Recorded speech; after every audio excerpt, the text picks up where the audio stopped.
una gran voz del cielo que decía: he aquí el tabernáculo de Dios con los hombres, y Él morará con ellos, y ellos serán su pueblo, y Dios mismo estará con ellos como su Dios.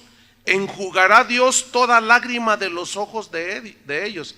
¿En dónde? ¿Hasta cuándo dice que sucederá esto? ¿Cuando estemos en dónde? Díganlo. Porque aquí sigues llorando, sigues sufriendo. Pero entonces, ¿cómo está que llevó nuestros dolores? Si te sigues enfermando, entonces ¿cómo que ya llevó todas nuestras enfermedades? Sí las llevó, efectivamente. Porque para todos los que hemos recibido a Cristo, cuando estemos con Él, se cumplirá totalmente esta profecía de Isaías 53. Hasta que lleguemos allá se terminará todo. Estamos en un mundo y estamos sujetos a las leyes de este mundo. Se cae un ateo, se tropieza, y también un cristiano se tropieza y se cae y se rompe la boca. Son las mismas leyes que gobiernan. El ateo se hace viejo, nosotros nos hacemos viejos.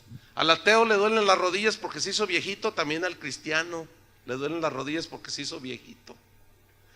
Entonces dice: enjugará Dios toda lágrima de los ojos de ellos, y ya no habrá muerte. ¿Aquí hay muerte? Entonces, ¿cómo está que Él llevó todo eso? ¿Verdad? Ni habrá más llanto. ¿Hasta dónde se completará todo eso? Hasta que estemos allá. Ni clamor, ya no habrá clamor, ni dolor. ¿Aquí hay dolor? ¿Te duele cuando se te muere un familiar? Entonces, dice: porque las primeras cosas pasadas. Ahora bien, hay un principio de interpretación de la Biblia que debemos de recordar, que es el siguiente: la Biblia se interpreta en su conjunto, o sea, en su conjunto, porque no podemos tomar textos aislados, porque de otra manera se corre el riesgo de malinterpretar los textos. Sí dice Isaías 53 que Él llevó nuestras enfermedades, sí dice que llevó nuestros dolores, pero no significa que en este mundo, mientras Cristo venga o nos vayamos con Él, ya no vamos a tener nada de eso. Eso no significa. De otra manera, ¿cómo podemos entender lo que Jesús dijo? Estas cosas les he hablado para que en mí tengáis paz. En el mundo tendréis ¿qué? Entonces, ¿cómo entender eso? Si Él ya se los llevó y luego nos dice: pero mientras estés en el mundo vas a tener aflicciones. Entonces, ¿cómo entenderlo? ¿Está entendiendo? ¿Cómo entender, por ejemplo, Filipenses 2:26? Búsqueme Filipenses 2:26. Si Pablo hubiera entendido eso, entonces algo anda mal en Pablo y algo anda mal en la misma Biblia, que se contradice. Pero la Biblia no se contradice, hermanos. Filipenses 2:26, búsquelo ahí rápido. Dice así, Filipenses 2:26, porque habla acerca de un cristiano llamado Epafrodito. O sea, ¿cómo entender esto entonces? Dice: porque él tenía gran deseo, o sea, Epafrodito, de veros a todos vosotros, a los filipenses, y gravemente se angustió Epafrodito, porque los filipenses habían oído que Epafrodito había ¿qué? O se enferman o no los cristianos, pues ¿que no llevó él nuestras enfermedades? Sí las llevó, pero aquí nos seguimos enfermando. Ahora, ¿él sigue siendo sanador? Sí, y si ya se las llevó y ningún cristiano se debe de enfermar, entonces ya no es sanador. Entonces, ¿cómo entender que sobre los enfermos pondrán sus manos y sanarán? Entonces, ¿cómo entender lo que dice Santiago? ¿Hay algún enfermo entre vosotros? Llame a los ancianos de la iglesia y únjanle con aceite en el nombre del Señor. No, la Biblia no se contradice, pero se debe de entender en todo su conjunto. Entonces, ¿cómo entender esto que Epafrodito se había enfermado? Versículo 27. Pues en verdad, dice Pablo, estuvo enfermo. Fíjense cómo no dijo: reprendo eso, no lo recibo. Epafrodito no tiene nada, no tiene nada, no tiene nada por fe. ¿Se fijan que no dice eso? ¿Qué dice Pablo? En verdad estuvo enfermo. Pero miren lo que dice: a punto de morir. Pero Dios tuvo misericordia de él. Y no solamente de él, sino también de mí, para que yo no tuviese, ¿qué? Pues no, que todo es gozo y victoria y que gloria a Dios. Entonces, ¿cómo entender todas esas escrituras? Si él ya se llevó el castigo de nuestra paz, fue sobre él. Lo que sucede es que todo eso tiene un sentido netamente espiritual y que se complementará en el futuro.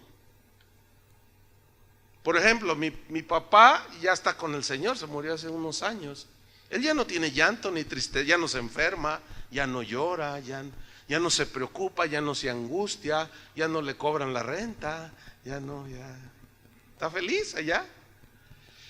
Segunda Timoteo 4:19. Aquí está otro cristiano llamado Trófimo, otro cristiano, discípulo de Pablo. Mira lo que dice 2 Timoteo 4:19. Saluda a Prisca y Aquila y a la casa de Onesíforo. Son unas instrucciones de Pablo a Timoteo. En el versículo 20, mira lo que dice. Erasto se quedó en Corinto. Y luego miren lo que dice Pablo. Y a Trófimo dejé en Mileto. ¿Cómo lo dejó? Bueno, entonces Pablo era un hombre de fe, ¿sí o no? ¿Qué pasó allí? Yo estoy seguro que sin duda oró por él, pero no se sanó. Pablo tuvo que seguir su travesía, pero lo dejó enfermo. ¿Qué pasó allí? Noten cómo Pablo no interpretó aquellos textos como los interpretan hoy algunos cristianos. Mal. Ahora, ¿ustedes creen que Trófimo era un hombre de Dios? También, pero se enfermó. Entonces, ¿cómo entender estos textos si él llevó todas nuestras enfermedades y los cristianos ya nos enfermamos, ya nos sufrimos, ya pare de sufrir? Ese nombre es de lo más aberrante que pueda haber, es de lo más antibíblico que pueda haber, que alguien le pudo haber puesto a una iglesia, pare de sufrir. Eso es un vil engaño. Eso no existe. Enséñeme a alguien que no sufra en esta vida, sea cristiano o no cristiano, enséñeme uno. Puras mentiras, el puro sentido común nos lo dice. Pero miren este versículo, Hechos 14:21. ¿Cómo entender entonces esto? Hechos 14:21. Dice así: y después de anunciar el evangelio a aquella ciudad y de hacer muchos discípulos, volvieron a Listra, a Iconio y a Antioquía. Versículo 22, confirmando los ánimos de los discípulos, o sea, fortaleciendo el ánimo de los cristianos, exhortándoles, animándoles a que permaneciesen en la fe, o sea, en el evangelio, y diciéndoles que es necesario que a través de muchas tribulaciones entremos en el reino de Dios. ¿Cómo entender esto? Y aquí las tribulaciones incluyen todo tipo de situaciones. Pablo decía, ¿quién enferma y yo no enfermo? Lo persiguieron, lo azotaron, naufragó, se le hundió del barco 2 veces. En otra ocasión lo descolgaron de una canasta. En otra ocasión lo apedrearon. Bueno, si era el super ungido, ¿por qué le pasó eso? Pues porque somos seres humanos que estamos aquí en el mundo y hay enemigos. Mientras estemos en este mundo, en este valle de lágrimas, las aflicciones, hermanos, el sufrimiento, el quebranto, el dolor, se presentará en algún momento de nuestra vida. El problema está en que muchos cristianos, por las falsas doctrinas que hoy se han penetrado en la iglesia cristiana, cuando les llegan las situaciones difíciles no saben qué hacer, no saben qué reaccionar, y se enfermó el cristiano, o perdió su trabajo, o se metió el ladrón y le robaron todo. Entonces va todo sacado de onda con el pastor y le dice, pastor, usted nos ha dicho que nosotros ya nada de eso, y ¿qué pasó? Y el pastor se la saca bien fácil, es que no tienes fe, es que es de andar en pecado. Pero esa no es la respuesta bíblica, hermanos. Si nosotros reflexionamos sobre este punto, llegamos a una conclusión. porque el sufrimiento no lo podemos evadir, cristianos y no cristianos. La tribulación no se puede evadir. Pero si reflexionamos al respecto, llegamos a esta conclusión: es mejor sufrir con Cristo que sin Cristo. Porque el que sufre con Cristo tiene fe, tiene paz en medio de la tormenta, tiene consolación, y sin Cristo no tienes nada de eso. Porque de todas maneras el sufrimiento se va a presentar tarde que temprano. Entonces yo les voy a mostrar en la Biblia 9 razones por la cual sufrimos los cristianos.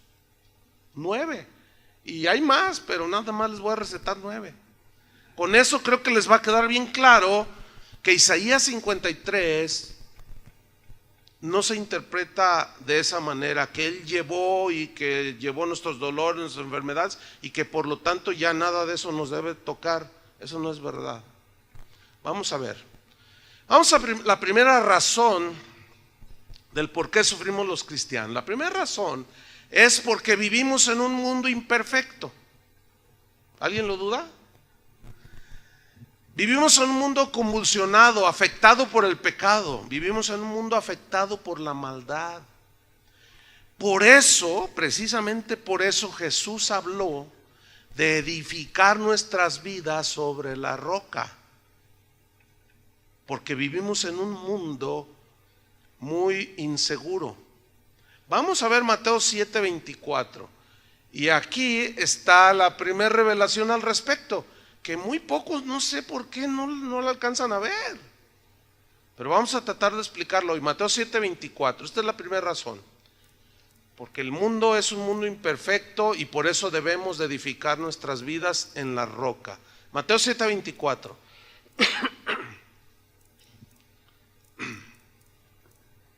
Dice así: cualquiera pues que me oye estas palabras se refieren a todo el capítulo 5 y 6 de Mateo, que es el sermón del monte.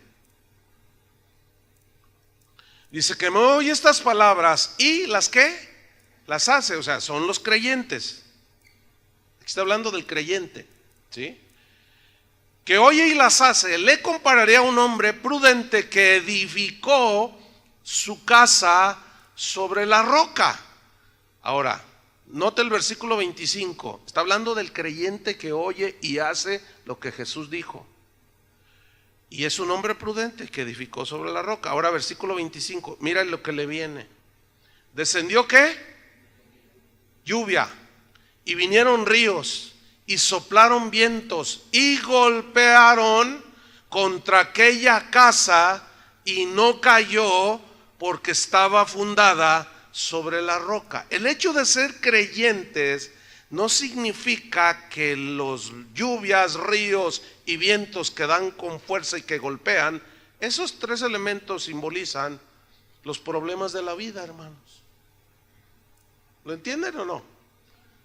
¿Sí? Simbolizan las tragedias de la vida, los sinsabores, los dolores de la vida, el llanto, el quebranto. Dieron con ímpetu, golpearon, dice, contra aquella casa.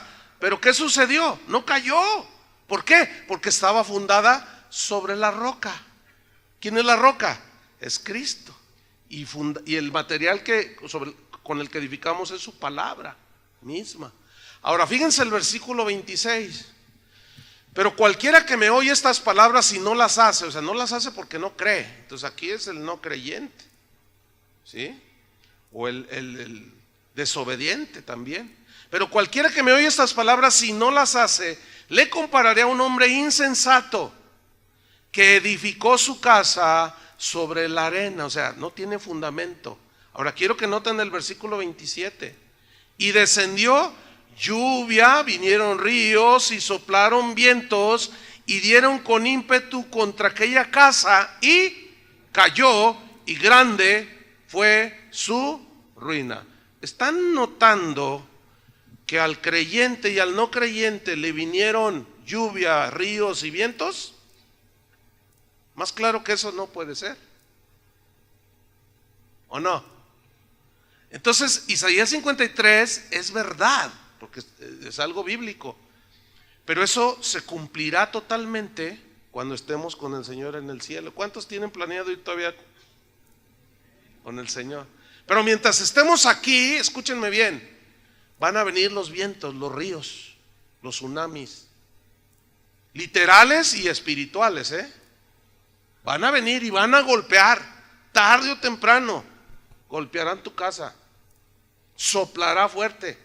El río desbordado de la desgracia, de la traición, de tantas cosas que nos hacen llorar, vendrán.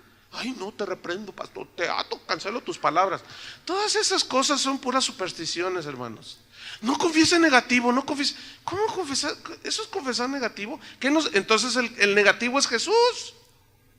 Porque está diciendo que van a venir vientos, ríos, y que van a dar con ímpetu contra tu casa. Lo que nos está enseñando es cómo estás edificando.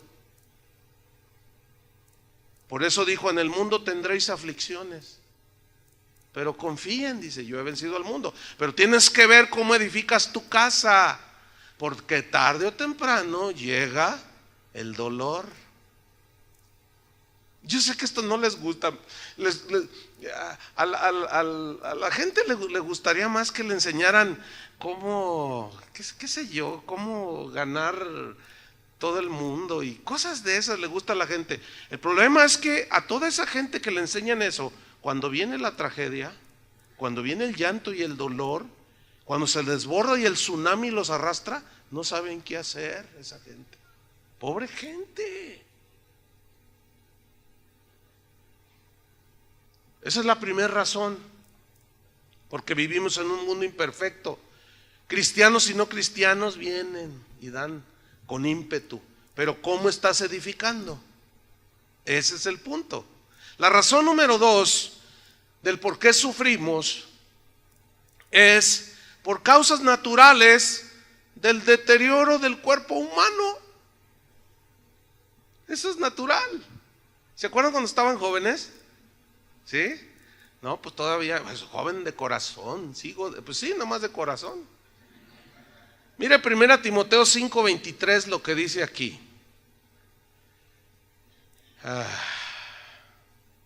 1 Timoteo 5:23.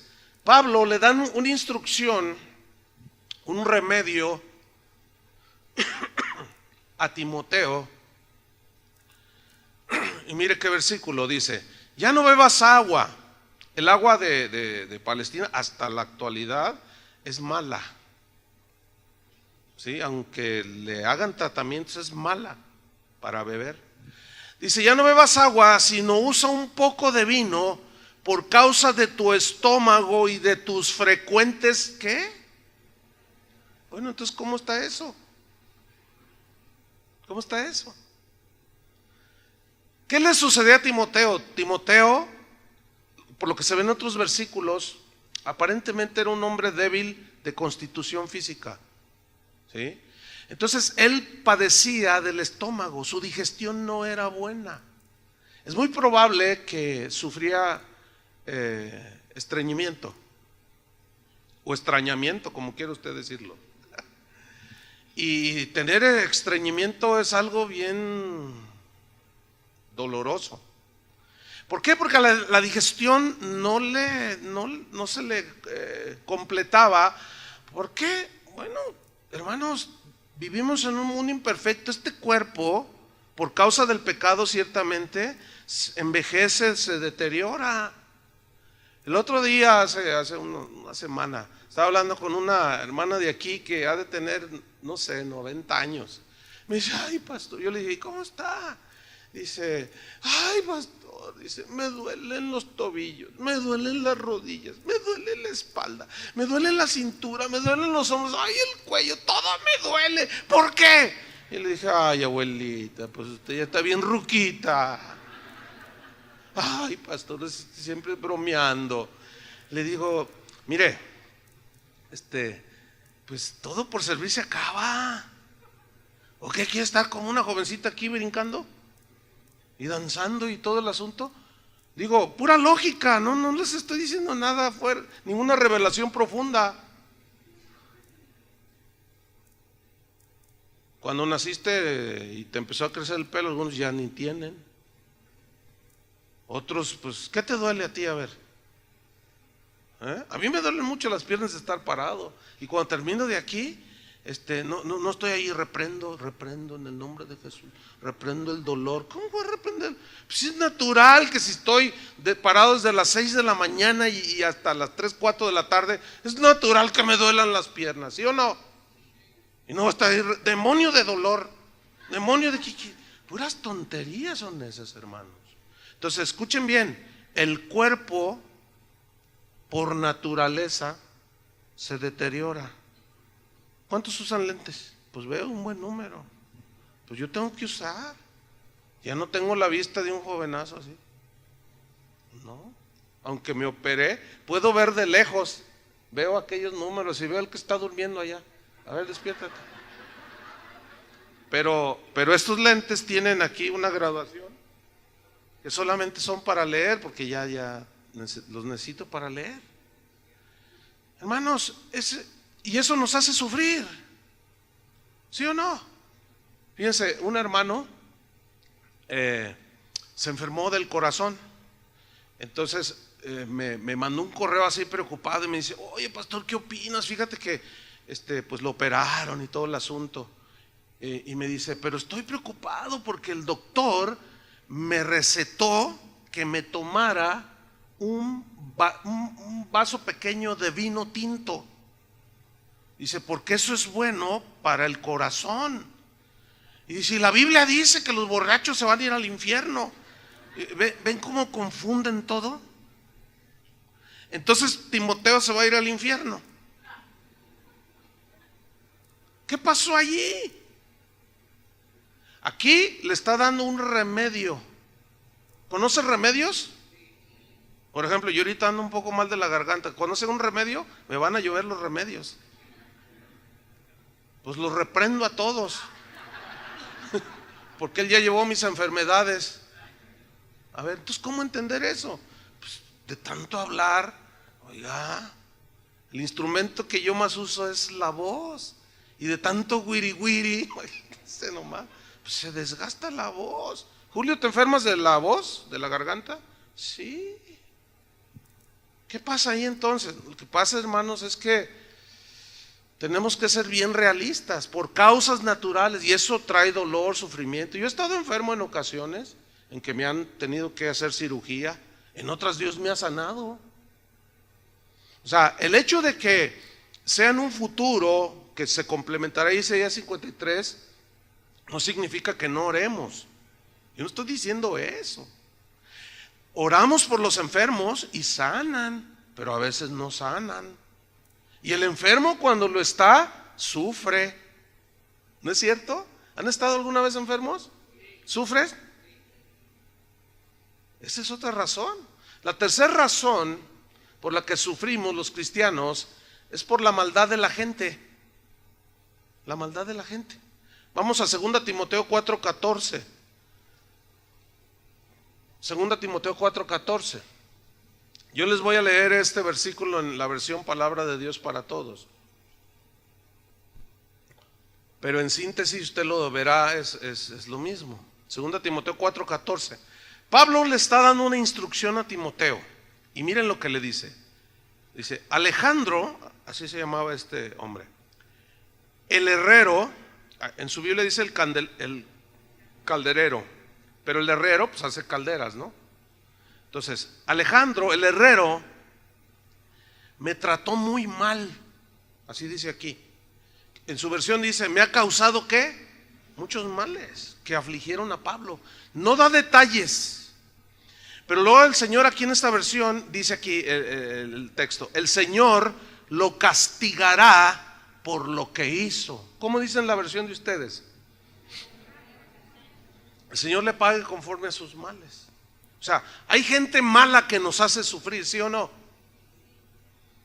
Hay gente mala que nos hace sufrir, que te agrede, que te roba, que te hace un montón de cosas. Ahora, fíjense bien, cuando un cristiano se convierte por la ignorancia todavía de la palabra de Dios, y esto nos pasa, supongo, a todos los que nacemos de nuevo, nos convertimos a Cristo y no sé por qué, pero eso es algo que sucede. que pensamos que todo el mundo, empezamos a abrazar a todo el mundo, amamos a todo, hasta al diablo le damos un abrazo. Y a todo el mundo le decimos, y nos volcamos en el amor de Dios y todo, y no nos damos cuenta que hay gente mala. No sé si les pasó eso. Y luego, como ya eres cristiano, pero todavía falta conocimiento de muchas cosas, no sabemos cómo conducirnos en la vida. Entonces resulta que un día te diste cuenta que el vecino, el hijo del vecino, el muchachito de enfrente, se metió a tu casa y te robó una bicicleta. Entonces tú dices, no, pero pues yo soy cristiano. Bueno, ni modo, soy cristiano, ¿verdad? Y luego se vuelve a meter a los 15 días. Y luego llega un momento en que ya van 25 veces que se mete. Y tú, no, pues, pero es que pues yo soy cristiano y pues los cristianos no hacemos la guerra. ¿Para qué están las leyes? Romanos capítulo 13 dice que las leyes están para castigar al malo. ¿Qué significa eso? ¿Que podemos usar la ley o no? Claro que sí. Pero los cristianos, al faltar este conocimiento y este entendimiento, decimos, no, lo único que sí se nos prohíbe es ir a juicio con un cristiano. Dice, con ellos no vayas a juicio, arréglense acá, perdónense. A Pablo, cuando lo apresaron y lo golpearon y les dijo, ¿saben una cosa? Se metieron en problemas porque yo soy romano. O sea, yo soy ciudadano romano y por lo tanto tengo derechos de la Constitución romana, del derecho romano, y ya se metieron en problemas. Y cuando se enteraron que era romano, ciudadano romano, quisieron dejarlo en secreto, tipo justicia mexicana, ¿no? Primero te golpea y luego ya te suelta y ya no digas nada y ya ni disculpe, ¿verdad? Entonces Pablo dice, no, nada que acá por lo oscurito. Dice, no, a César la pelo. O sea, al de mero arriba. Todos esos detalles normalmente los cristianos lo pasan por alto, pero nos hacen sufrir. Porque, ¿qué harías tú si sabes quién fue el que te robó el auto? O el que asaltó a tu esposa, o qué sé yo. ¿Puedes ir a denunciarlo a la policía? Sí. Para eso está la policía. Claro que al rato lo dejen suelto, pues ese es otro asunto. Pero que podemos hacerlo, sí. Yo sé que esto no es común que lo escuchen algunos cristianos porque me están viendo así como... Porque hay otras preguntas muy normales, muy lógicas. Me escriben, pastor, ¿debe un cristiano ir a la guerra? Ese sería otro tema. La respuesta es sí, pero ahí se las dejo. ¿Pero cómo? Y es que se debe de entender a la luz de la palabra de Dios. Que ahorita ya no vamos a tratar ese punto, por supuesto. Entonces la gente es mala, hermanos, y la gente en su maldad nos hace sufrir, ¿sí o no? Dígame si ahorita la maldad no anda desbocada en este país. ¿Hay gente sufriendo? Mire, manifestaciones de miles de personas por las calles. Porque hay gente mala. Eso hace sufrir. ¿Cuántos de ustedes han sido afectados por todo lo que ha pasado? O sea, que matan familiares o amigos o conocidos. Dice, yo me enteré de unos primos míos allá de donde yo soy de San Luis Potosí. Mataron a 2 primos míos, los de la delincuencia. Yo no sabía hasta hace poco que nos avisaron. Bueno, ya indirectamente ya fui afectado, la maldad del mundo, y eso te aflige, ¿sí o no? Bueno, sufrimos. Entonces, si fuera como se malinterpreta de que los cristianos ya todo amor y paz, gloria a Dios, pues eso no es verdad, hermanos. Seguimos llorando, seguimos sufriendo. Y una razón es esa precisamente, porque la gente es mala. La cuarta razón por la cual sufrimos los cristianos es precisamente por eso, por ser cristianos. ¿Cuántos son cristianos? Vamos a 1 de Pedro 4:12. Primera de Pedro 4:12.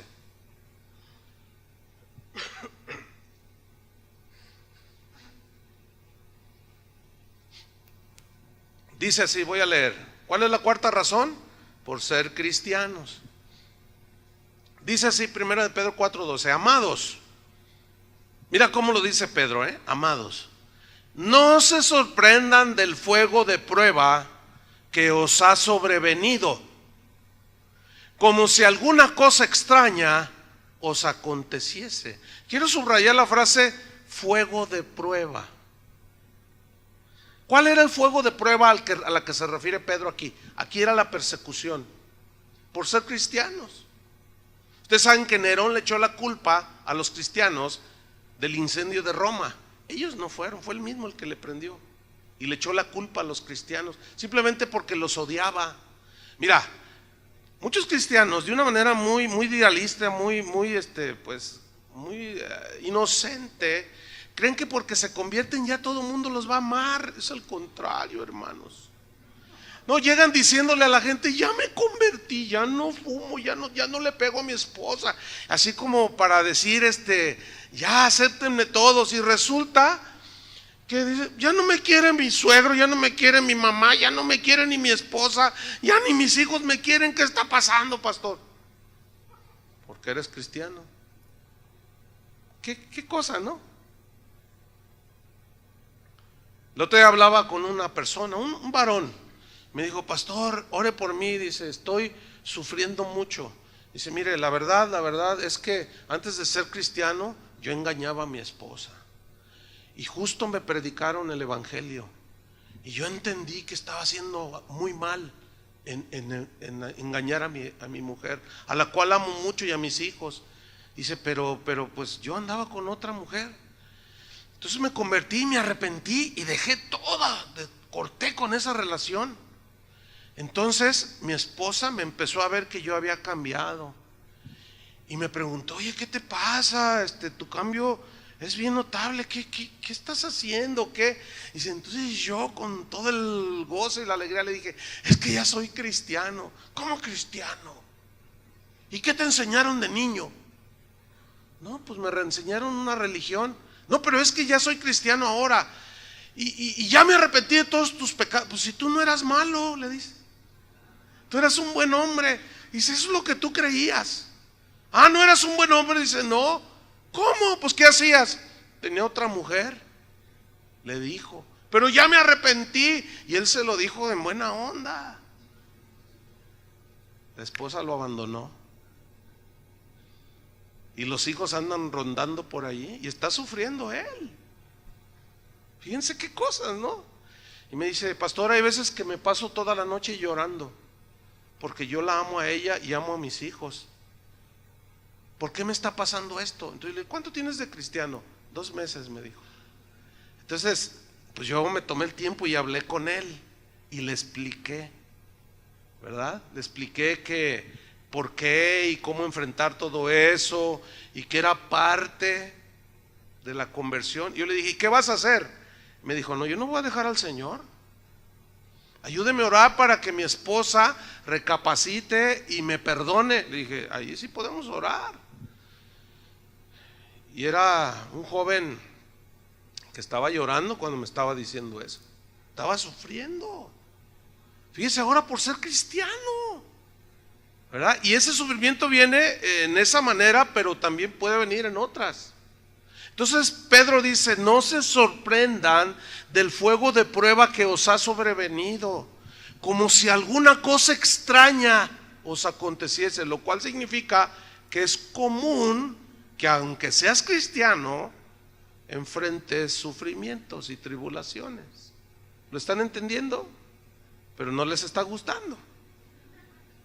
Versículo número 13, dice Pedro, sino, dice, gozaos, gócense, alégrense, porque los sufrimientos del cristiano tienen propósitos. Dice, por cuanto sois participantes de los padecimientos de Cristo, para que también en la revelación de su gloria os gocéis con gran alegría. Mira el versículo 14, si sois vituperados por el nombre de Cristo, ¿qué? Sois bienaventurados, porque el glorioso Espíritu de Dios reposa sobre vosotros. Ciertamente de parte de ellos, o sea, de los incrédulos, Él es blasfemado, pero por vosotros es glorificado. Nunca se me olvida el caso de un joven de aquí del barrio, de la colonia Morelos, del Fresno, que pues tenía la fama de pandillero, drogadicto y todo ese asunto, ¿no? Todavía está aquí en la iglesia. Y se convirtió. Los jóvenes que se empezaron a convertir en casa de oración le hablaron de Cristo. Y se convirtió y su vida fue transformada. Hoy sirve al Señor. Y nunca se me olvida que su mamá un día le dijo: prefiero verte drogadicto que verte metido allí con esos. Fíjate nomás. Prefiero verte tirado de borracho y de drogado a que hayas dejado tu religión. Fíjate nomás. Prefiero verte así a que te hayas hecho cristiano, le decía el muchacho. Entonces el muchacho se afligía en ese tiempo, joven. Se afligía y lloraba y decía: ¿qué hago? Le digo: mira, aquí es donde Jesús dijo: el que prefiere a padre o madre más que a mí no es digno de mí. Vas a tener que tomar una decisión. Es que me están prohibiendo venir a congregarme y alabar a Dios y seguir a Cristo. Tú vas a tener que tomar una decisión.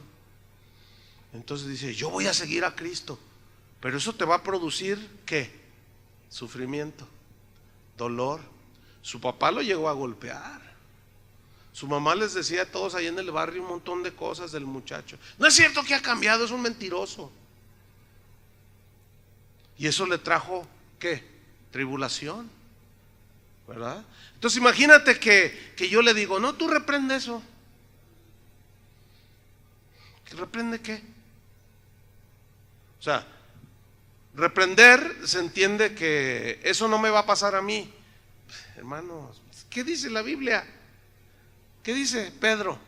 No se sorprendan del fuego de prueba que les venga o que les ha sobrevenido, como si alguna cosa extraña les sucediera. No, tienen que entender. El mismo Pedro fue el que dijo: Cristo padeció por nosotros. Y nosotros, dijo Pedro, debemos armarnos del mismo pensamiento. ¿Cuál es ese mismo pensamiento? Padecer por causa de Cristo. Entonces, si te dicen cosas porque eres cristiano, pues a veces son leves las cosas que dicen de ti, pero a veces son más agresivas. Pero como sea, nos traen aflicción, nos traen dolor, nos traen tribulación. La quinta razón por la cual sufrimos los cristianos es por nuestros pecados. A ver, ¿cómo está eso? ¿Que Cristo no pagó por nuestros pecados? Sí, pagó la condena que era la muerte con su muerte. Pero a lo que se refiere la Biblia es que cuando nosotros los cristianos pecamos, tenemos consecuencias por nuestros pecados. ¿Sí?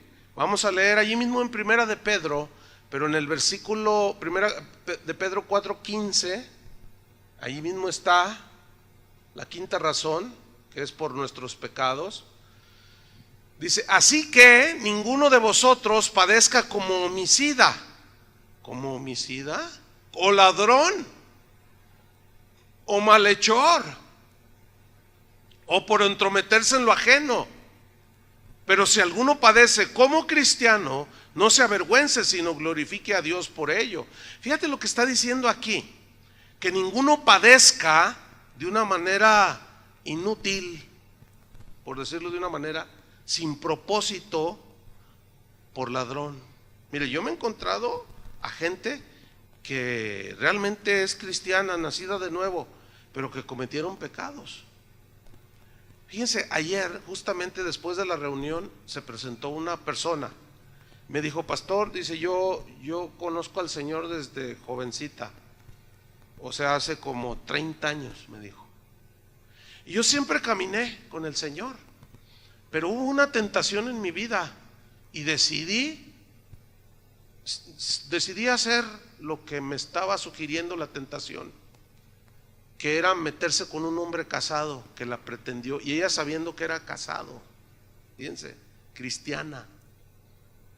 Dice, pastor, usted no se imagina lo que he sufrido. Le digo, no, más o menos, porque la Biblia dice.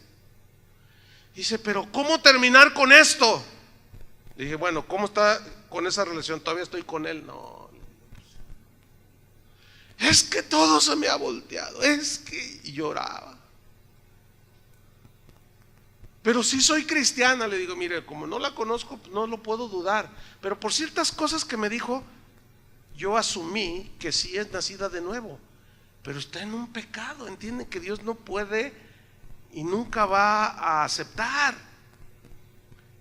Entonces está padeciendo mucho como consecuencia de su pecado, ¿sí? Como consecuencia de su desobediencia. Y se sufre también, aunque este sufrimiento, bueno, sabemos que Dios todo lo hace, lo permite. Si permite, y todo lo negativo que nos sucede, Él lo transforma con su sabiduría, lo transforma en algo que a la postre nos va a ayudar, pero no nos libra de las consecuencias del pecado. Entonces, al final de esa plática que tuve con esta persona, me dijo, ¿sabe una cosa? Me voy a decidir, me decido a terminar con esa relación. Le dije, no, pues la felicito, hágalo. Cuando usted dé ese paso de obediencia al Señor, su pecado va a ser perdonado. Usted se restablece en la comunión con Dios, porque decía que sentía una agonía espiritual. Claro, imagínate sin la comunión con Dios, un hijo de Dios pues está ahí, se imaginan como si te faltara el aire. Le dije, pero yo le voy a decir la verdad. Le dije, ¿escuchó el mensaje? Y me dijo, es que llegué a la mitad, porque me perdí para llegar aquí. No, es la primera vez que venía. Le dije, bueno, necesita escucharlo todo porque le va a ayudar. Le dije, usted no se va a poder librar de las consecuencias, pero le van a traer problemas. Pues sí, dice, porque pues sus hijos, tiene hijos de un matrimonio que se deshizo. Y si mis hijos pues ya están jóvenes y ven la clase de vida que tengo, y si ya andan haciendo sus cosas, le digo, ve, ahí están las consecuencias. Le dije, pero eso no lo va a poder evitar. Su pecado es perdonado si usted se arrepiente, pero las consecuencias las va a tener que enfrentar. Dice, es que no puedo imaginarme que una de mis hijas haga lo mismo, se meta con un casado. Y yo le dije, o que su hija casada llegue otra mujer y le quite el marido, que es lo que usted está haciendo. No me... Estaba muy afligida la señora. Entonces, cuando David pecó por adulterio, sufrió mucho las consecuencias. Entonces, de por sí, ¿verdad? La vida nos trae muchas situaciones, y luego eso le añadimos nuestras desobediencias y nuestras cosas. Pues imagínense nomás. La sexta razón de por qué sufrimos es por el trato personal que Dios tiene con cada uno. Cuando Dios trata con cada uno de nosotros, pues nos duele, ¿no? Por ejemplo, Jonás, conoce la historia de Jonás, ¿no? Era un profeta de Dios, y Dios le dijo, ve y predícales a Nínive, y dijo, no quiero ir, no voy. Entonces se fue para huir de la presencia de Dios, dice la Biblia. Y Dios, como era su hijo, y Dios al que ama, disciplina y azota al que recibe por hijo, y eso duele. Entonces dice que se metió a un barco para huir de la presencia de Dios, y en medio de la travesía, ¿qué hizo Dios? Preparó una tormenta.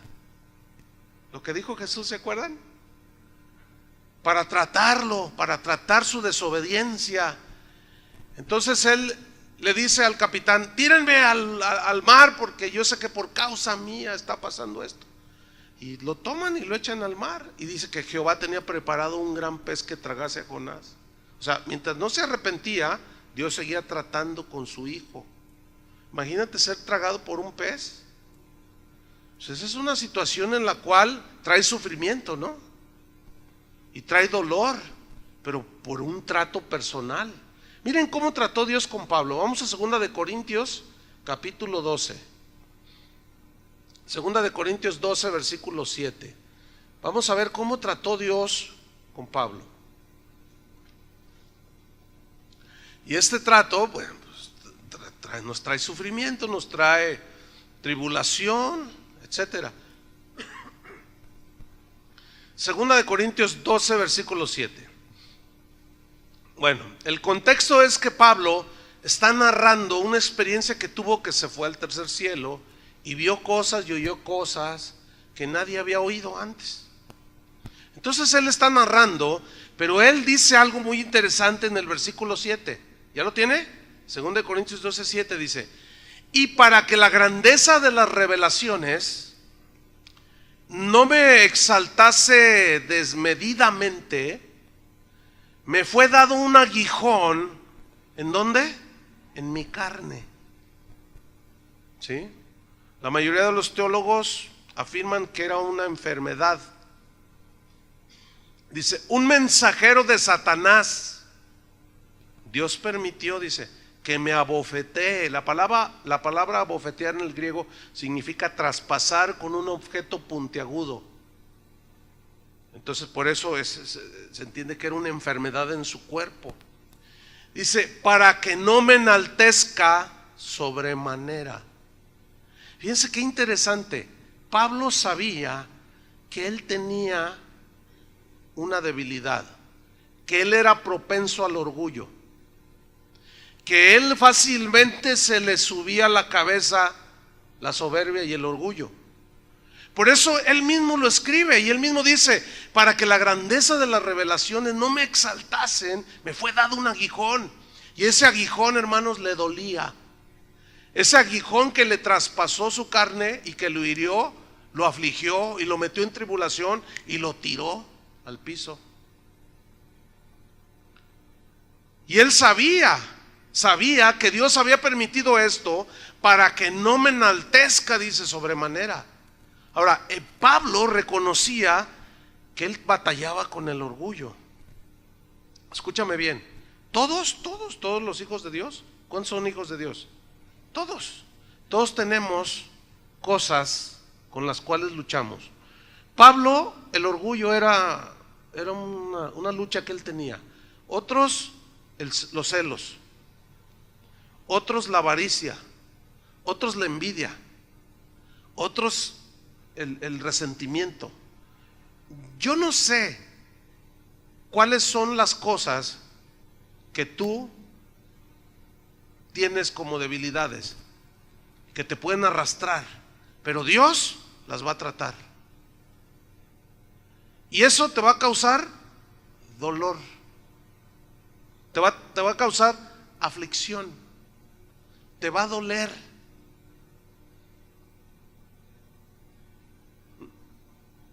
¿Les gusta eso? ¿Pero es necesario? Están muy así. Yo sé lo que algunos están diciendo. Están diciendo, no, sí, pero pues yo voy a orar para que no me pase nada. Yo voy a atar ese asunto. Yo no lo acepto, lo rechazo. Yo cancelo todo eso. Yo soy hija de Dios triunfante. Y nada de eso pasaré yo porque yo soy victoriosa. Bueno, vamos a ver lo que le pasó al victorioso Pablo, que no creo que le lleguemos ni a los talones, Versículo 8. Ahí está traspasado, abofeteado en su carne, para que no se enorgulleciera. Versículo 8, le dolía, respecto a lo cual 3 veces he rogado al Señor que lo quite de mí. 3 veces. ¿Por qué quería que Dios se lo quitara? Porque le dolía, hermanos, porque lo tenía en aflicción. Dice, y me ha dicho, ¿qué le dijo Dios? Bástate mi gracia. O sea, en otras palabras le dijo, no, necesito tratar contigo. Y para que no te me salgas del huacal, necesito pisotear tu orgullo, Pablo. Y la manera que he decidido tumbar tu orgullo es tumbándote a ti. ¿Y te duele? Sí, me duele. Pablo, bástate mi gracia. Y le dice el Señor, sigo en el versículo 9, porque mi poder se perfecciona en la debilidad. La palabra debilidad en el griego significa enfermedad del cuerpo. Fíjense nomás. Cuando usted está enfermo, está débil, ¿no es cierto?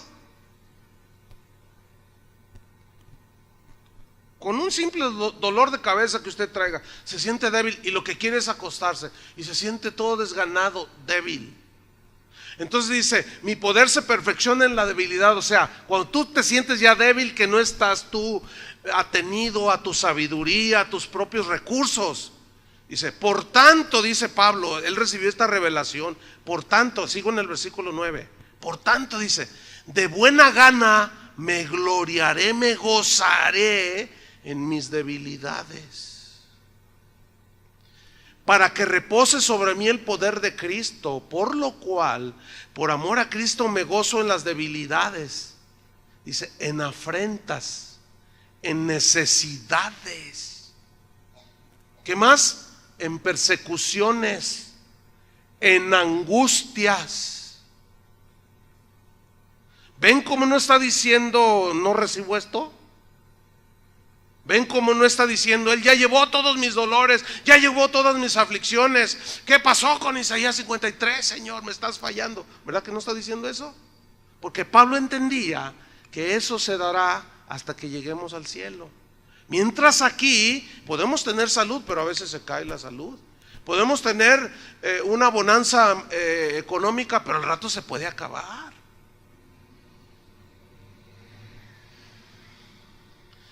Dice, porque cuando soy débil, o sea que no confío en mí mismo, entonces soy ¿qué? Fuerte. Si nosotros llegamos a entender esto, que Pablo entendió, habremos dado un paso muy importante dentro de la vida cristiana.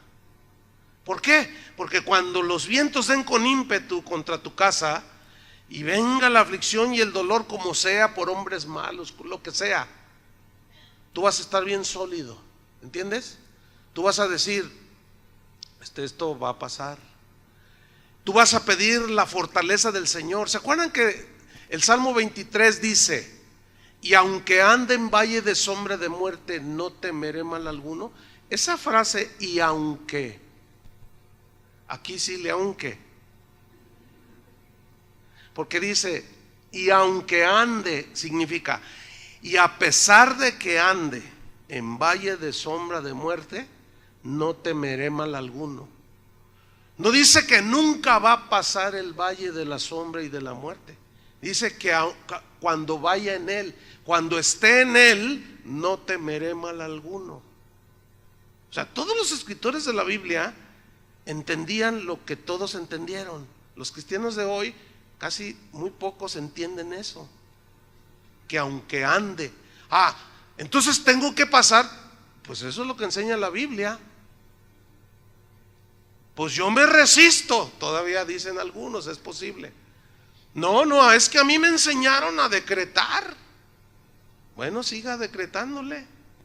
Y cuando le venga el viento y le dé con ímpetu, ¿qué va a hacer? ¿De qué le sirvió la decretada? ¿De qué le sirvió la atada con 20 nudos? Se le soltó rápido el asunto. Porque eso no es bíblico, hermanos. Eso no es bíblico. Entonces mire qué trato personal. Y Dios va a tratar con cada quien de una manera personal. Pero eso nos trae aflicción. ¿Sí? ¿Se acuerdan cómo Dios trató con aquel joven que era rico? Justamente donde le dolía. Vende todo lo que tienes. No, dice. Le dolió, pero él se resistió y no quiso. Y se fue. El número 7, razón número 7 del por qué sufrimos es para formar carácter en nosotros. Abra su Biblia en Romanos 5:1.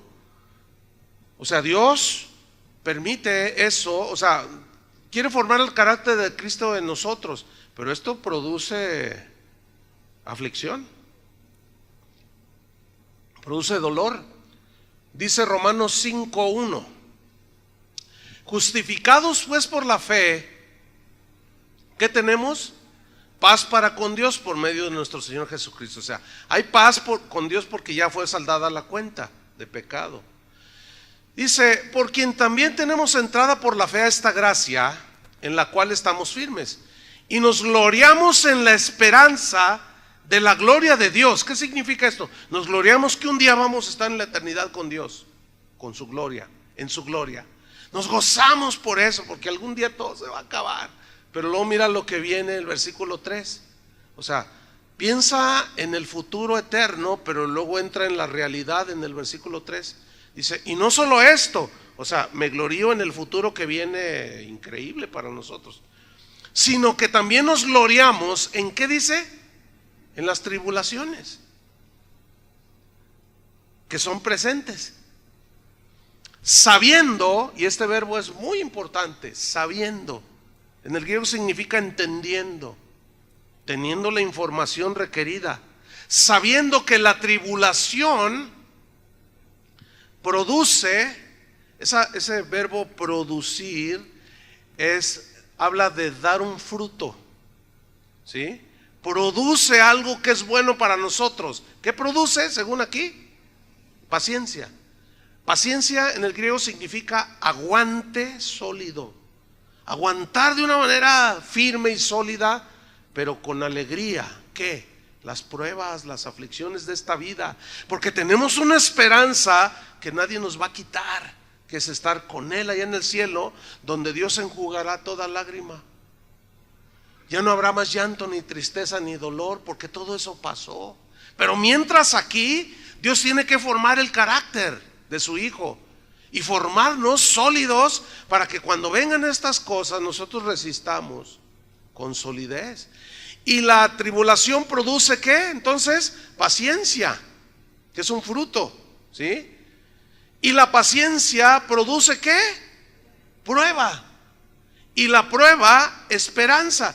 Pero aquí la palabra prueba significa carácter. Significa carácter. Ahora, hay algo aquí muy interesante que quiero comentarles. Les he compartido en otras ocasiones, pero lo quiero sacar de nuevo. La palabra carácter viene de una palabra griega, charácter, pero el charácter en realidad era una máquina que inventaron en aquellos tiempos, con las cuales hacían las monedas, que consistía básicamente en que vaciaban a medio hacer sólido el metal de oro, plata. Entonces ellos hacían un molde con la figura del César o de lo que se quisiera. Entonces esa maquinita, para plasmar esa imagen, el que fabricaba las monedas cargaba todo su peso en la maquinita, y la moneda salía ya con la imagen del César o de lo que se quisiera poner, un águila, lo que sea. Y la palabra carácter significa imagen, da la idea de una imagen. ¿Se acuerdan de Jesús cuando dijo, ¿de quién es esta moneda? ¿De quién es la imagen? Dijo, del César, dijeron todos, porque era el mismo, se parecía. Hicieron un molde y lo hicieron así. Bueno, cuando Dios quiere formar su carácter, el carácter de Cristo en nosotros, nos mete allí y presiona. ¿Está entendiendo? ¿Eres orgulloso? Te voy a hacer humilde. ¿Entienden? Y tú te resistes y se sube así, hasta los ángeles. A ver, Gabriel, súbete también tú, órale.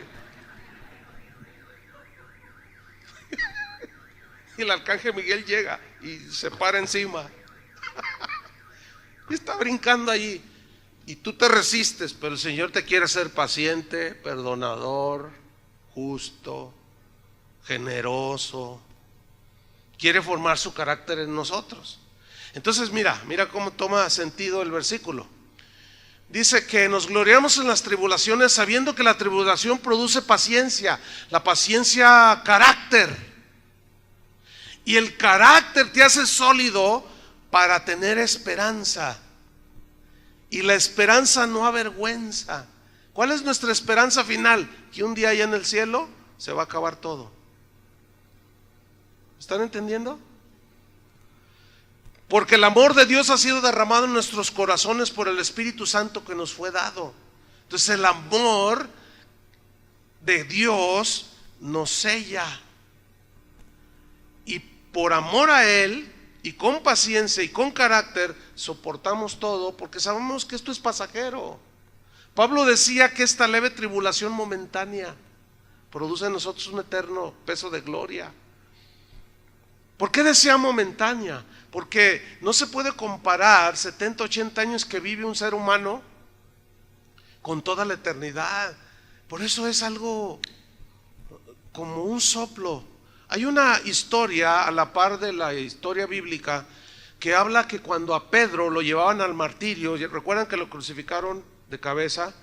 Cuentan estas crónicas de aquellos tiempos que junto con Pedro también llevaban a la esposa de Pedro, también para matarla, sacrificarla por ser cristiana. Entonces cuenta la historia que le dijeron a Pedro: vamos a matar a tu esposa enfrente de ti, niega a Jesús.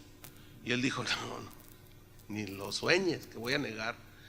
Pero Pedro notó que su esposa estaba nerviosa, tenía temor, bueno, aflicción, imagínate, ¿no? Estaba viendo cómo estaban matando a los demás.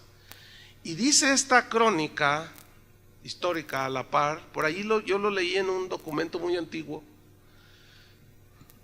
que Pedro le decía: mujer, no claudiques, es solo unos segundos, es rápido, aguanta, le decía. Y la empezaron a martirizar y la mataron enfrente de él, pero fueron unos minutos nada más. Y era cierto, nada más unos minutos. No niegues a Jesús, le gritaba. La mataron enfrente de él. Cuando le tocó su turno, lo iban a crucificar. Y él dijo: no soy digno de que me crucifiquen como a mi Señor. Y lo crucificaron boca abajo. Así murieron, fíjate. Y él dijo: nada más en un momento, es un momento. Aguanta. Nada más es lo que nos queda de vida, hermanos, aquí. Aguanten. Porque tenemos una esperanza sólida, que allá en el cielo ya no habrá más llanto, ni tristeza, ni dolor. ¿Cuántos dicen gloria a Dios? La penúltima, sufrimos por causa de Cristo. Jesús dijo en Mateo 5, 11 y 12, textos muy conocidos: bienaventurados sois cuando por mi causa os vituperen y os persigan y digan toda clase de mal contra vosotros mintiendo. Gozaos y alegraos porque vuestro galardón es grande en los cielos, porque así persiguieron a los profetas que fueron antes de vosotros. O sea, por causa de Cristo somos vituperados también. Unas por ser cristianos y otras por causa de Cristo. ¿Sí? Miren, ahora con ese asunto del internet, la gente escribe un montón de cosas y dice un montón de cosas y atacan y dicen y calumnian y todo. Y esto, bueno, trae una aflicción, porque cuando dicen cosas de ti que son mentira, ¿qué vas a hacer? Allí, en ese caso, no hay que defenderse. El otro día me mandaron un correo: pastor, ¿cómo es posible que digan cosas de usted en internet y usted no se defienda? No, yo no me voy a defender. A mí no me interesa lo que la gente diga, no me interesa lo que la gente piensa. A mí me interesa lo que Dios piensa de mí. Es que mire este video. Y lo dije: lo voy a ver. Y era yo, pero le montaron una voz. No sé cuántos lo han visto. Está buenísimo. En lugar de darme coraje, me reí, así como usted, porque es un video ciertamente de aquí, que alguien le montó una voz y supuestamente yo estoy predicando y estoy diciendo: nuestra Santísima Virgen María es mi madre y yo por ella doy la vida y quién sabe cuánta cosa. No, pues yo me reí. Y nomás que la voz es de un cavernícola de 250 años. Ha de ser como de un ancianito, no sé si yo lo uso así muy básico. Me dijeron por ahí que es un padre el que hizo eso, o sea, un sacerdote. No sé, como que pretendiendo qué, no entiendo. A lo mejor para que la gente diga: miren, ya se convirtió. Pero otros dicen cosas más pesadas. Otros dicen cosas que tú dices: ay Dios, ¿de dónde sacó semejante cosa? Pero yo entiendo por qué, porque no les gusta lo que uno predica, ¿entienden? Y si por causa de Cristo dicen que soy el anticristo, pues tengo que aguantar, porque sé que no lo soy. Bienaventurados sois, dice, cuando por mi causa os vituperen. Entonces, bueno, pues eso causa aflicción. Y luego a veces tienes que estarle contestando a veces los hermanos me escriben: pastor, defiéndase. No me voy a defender. ¿Cómo voy a defender? ¿Cómo voy a poner a discutir con un necio? Hay algunos hermanos que conozco que son abogados. Me dicen: oye, hermano, hay que sacarle un sustito a este, porque lo que está diciendo son puras mentiras, y como ya es público, tú le puedes meter una demanda. Uno me dijo: mira, bájale $150,000, yo te llevo el caso. Dice: y ese dinero lo donas a los niños ahí llegas allí y das tu donativo. Le dije: no, yo no podría hacer eso. Dice: mira, es caso ganado, pastor. Lo ganamos porque todo lo que ha dicho esta persona y es público y te está calumniando. Es en Estados Unidos, y le hacemos la demanda ya y se la ganamos. Le dije: no, yo no, en ese caso yo no puedo hacer una cosa así. No lo voy a hacer. El diablo me está tentando. No, para nada, no. No, dinero así no. Y último, hermanos, hay un sufrimiento por querer vivir piadosamente. 2 Timoteo 3:12, este es el último. 2 Timoteo 3:12, dice así: y también todos los que quieren vivir piadosamente en Cristo Jesús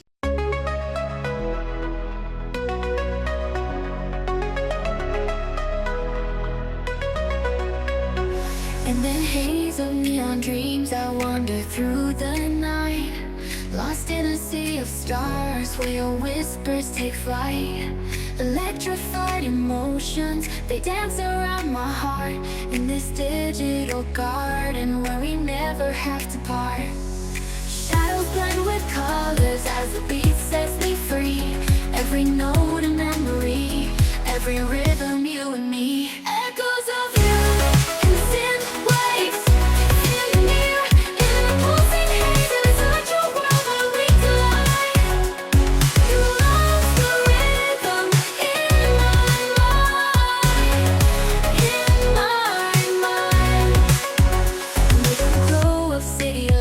Shadows intertwine in this kaleidoscope of love where the past and future align. With every step I take, I feel your presence strong, and this digital symphony where our hearts belong. Shadows blend with colors as the beat sets me free. Every note a memory, every rhythm you and me. Echoes of you in synth waves.